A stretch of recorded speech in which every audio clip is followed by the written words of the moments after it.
From Silicon Valley boardrooms to speculative fiction, transhumanism has become the guiding myth of our age, an idea that technology can perfect the human body. For the world's most powerful technologists, it's more than a philosophy. It's a mission to transcend biology, to upgrade the body and the mind, to engineer a new kind of human. But where did this idea begin, and what does it mean for our future? Sci-fi author and futurist PJ Manney has spent years exploring humanity's relationship with technology.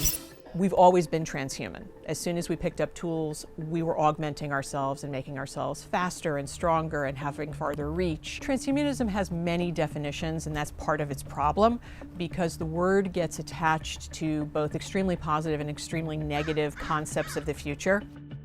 If you're looking at the augmentation and enhancement of human beings as the definition of transhumanism, prosthetics are transhuman, eyeglasses are transhuman. Everything that we do to make ourselves better, and that alone is an elusive idea, can be considered transhuman. So most people like to consider Frankenstein as the primary document of someone who takes the creation of life into their own hands and creates a new being who is human but also more than human. You've got people like Robert Louis Stevenson in Dr. Jekyll and Mr. Hyde. You have the stories of H.G. Wells, like The Island of Dr. Moreau.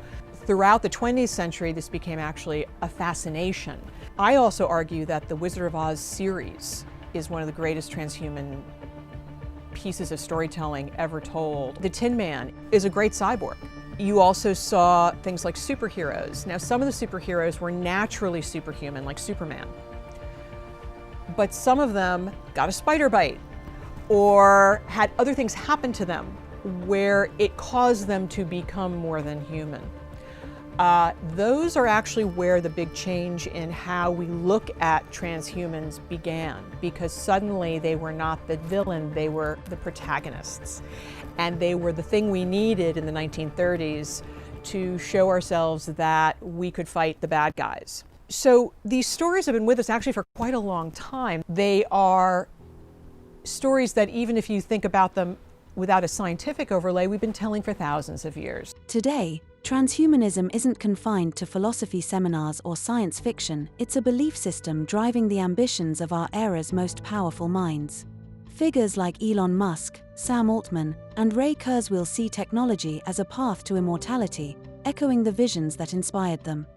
It's a movement that blurs the line between myth and engineering, faith and science, between who we are and who we dream of becoming. The most important thing we should do is be aware of how we're all feeling about it. These are massive and potentially violent changes in how we live. And the only way we can come together and not destroy each other is by acknowledging the pain and the fear and the difficulties along with whatever advantages may come with them. Artificial intelligence is part of what is going to create the greatest conflict in this paradigm shift. I think the reason we have so much fear around artificial intelligence is that we don't know exactly what's going to happen, how we fit into the bigger picture. What happens in a post-human world? Where do we fit? How do we exist? What are our relationships to ourselves, to our families, to our friends, to our communities, and to the cosmos? Living is something we all have in common.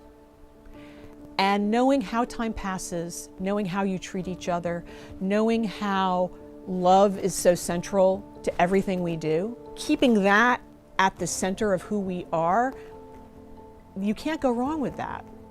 I don't care what we turn into. We could be cyborgs right and left. But if we learn the traditions and the great wisdoms of compassion and love and truth, those are the only things that will continue through time. And those are the only things that will actually give us lasting value. The story of humanity has always been the story of transformation, from fire to code, from cave walls to neural nets. Today, we are rewriting that story at the molecular level. The fusion of biotechnology and artificial intelligence is extending the arc of life, promising cures once thought impossible, and a future where age and disease no longer define us. For billions of years, evolution shaped life through chance. Now, intelligence is shaping evolution by design. The question becomes, when we can design everything about ourselves, will we still be human?